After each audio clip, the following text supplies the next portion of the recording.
Kasus warga Kendeng versus pabrik semen di Rembang, Jawa Tengah, adalah salah satu contoh nyata konflik sosial yang terjadi akibat benturan antara kepentingan ekonomi, lingkungan, dan nilai-nilai masyarakat adat. Dari kasus ini, kita sebagai calon aparatur sipil negara dapat belajar bagaimana memahami norma, kepentingan publik, serta peran aparatur sipil negara dalam menjaga harmoni sosial.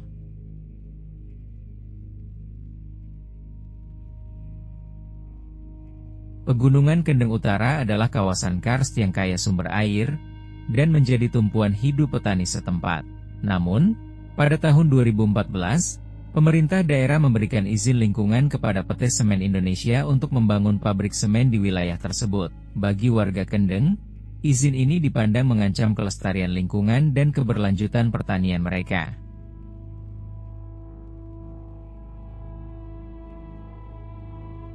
Konflik ini melibatkan beberapa pihak.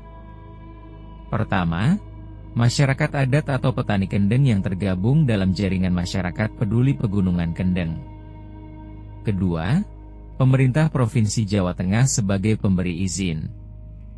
Ketiga, PT Semen Indonesia sebagai pelaksana proyek. Dan keempat, pemerintah pusat yang memiliki kepentingan karena yaitu PT Semen Indonesia adalah badan usaha milik negara.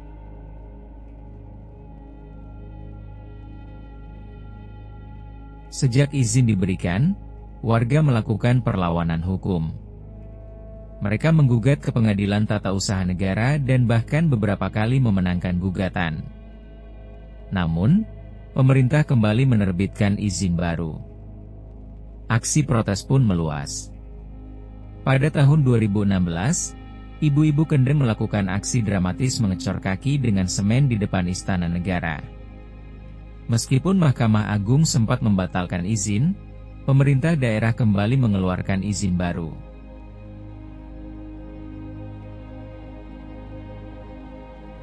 Konflik pun berlarut-larut.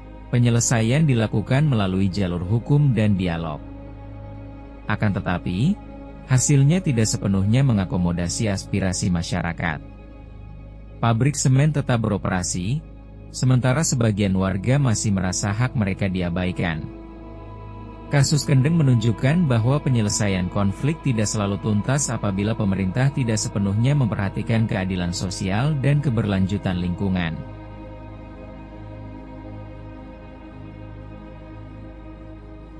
Dalam kasus ini, aparatur sipil negara berperan penting, terlibat sebagai penyusun dan penilai izin lingkungan, sebagai mediator antara pemerintah, perusahaan, dan masyarakat, serta sebagai aparat pelaksana kebijakan di lapangan.